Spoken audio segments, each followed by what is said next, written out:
আসলে এখানে অনেক ধরনের উন্নয়নমূলক আমরা একটা পরিকল্পনা নিয়েছি এবং আমরা 15ই ডিসেম্বর আমরা এই পিরোজপুর 2 আসনের আমাদের ইশতেহার প্রকাশ করব।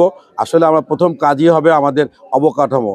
এখনও আমি নেছারাবাদের বলদিয়া ইউনিয়নে গেলাম, আরও ওপারে পশ্চিম পারে বিভিন্ন জায়গায়, ইভেন কাউখালীতে গতকাল আমরা মিটিং করতে গেলাম, আমাদের সেখানেও একই অবস্থা যে প্রত্যন্ত যে আপনার ইউনিয়নগুলিতে মানে সাইকেল নিয়ে যাওয়া যায় না, সেখানে এখনও নৌকা দিয়ে যেতে হয়।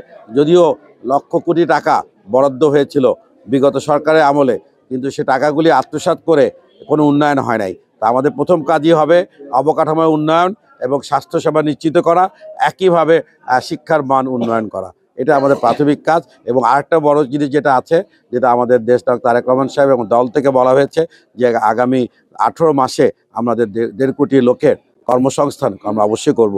সেক্ষেত্রে আমরা চাবো পিরোজপুর জেলা, আমাদের নেতৃবৃন্দ আছেন, আমাদের জেলার আহ্বায়ক আছেন, সদস্য সচিব আছেন এবং আমাদের নেছারাবাদের নেতৃবৃন্দ আছেন। আমাদের সবারই দায়িত্ব হবে কীভাবে আমাদের পিরোজপুর জেলার যে 7টি থানা আছে সেখানে কর্মসংস্থানের জন্যে আমরা সরকারি যে বিভিন্ন ধরনের প্রোগ্রাম থাকবে, সেখানে যাতে আমাদের এলাকার এই অবহেলিত জনশক্তি যারা কর্মসংস্থানের সুযোগ পায় সে ব্যাপারে আমরা যথেষ্ট চেষ্টা করব।